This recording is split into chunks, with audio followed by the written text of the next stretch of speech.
So for some people, they may struggle to understand why something like dimensional analysis is useful. So in this lesson, I want to go over why it's useful, and I want to basically emphasize some of the use cases for it. So let's say I know that epsilon zero, which is the permittivity of free space in electricity and magnetism. I know it equals 8.85 times 10 to the negative 12, but I don't know the units, and I need to figure it out, right? So what I'm going to do now is I'm going to go ahead and I'm going to figure out how I could figure out what the units are. So anyway, uh, say I remember the Coulomb force. So force Coulomb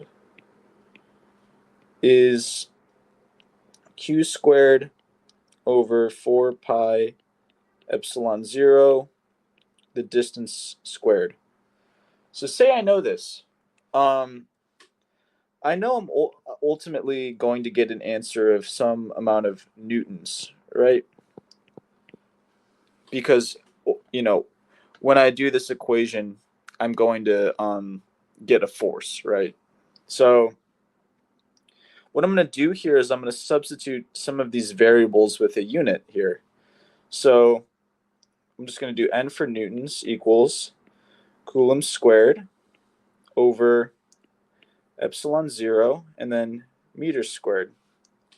Now, if I kind of do the reciprocal of both sides of the equation, I get epsilon 0 over meters squared over c squared equals newtons. And I can basically just move everything over to one side, and I can figure out what units I'm supposed to be having here. So Newton over meter squared. So now I've basically started forgetting one thing, but having remembered an equation, right? Oh, sorry, I think I made a mistake here. So it should be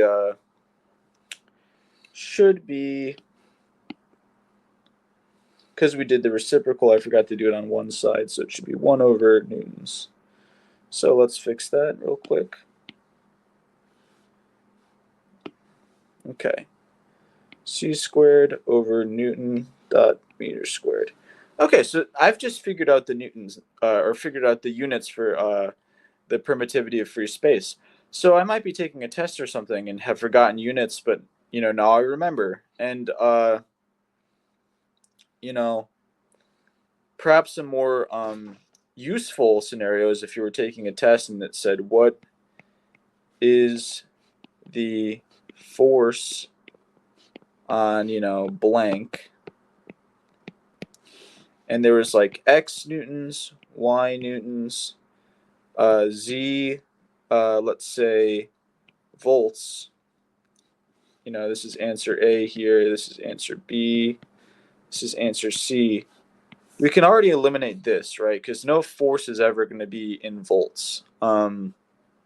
So thinking about units, being mindful of units, it can help actually eliminate a lot of answers on a multiple choice physics test, because the units do say something, right? If I'm being asked about a force, I know the answer will be in newtons. It won't be in volts, it won't be in joules, it won't be in any other kind of newton or any other kind of units. So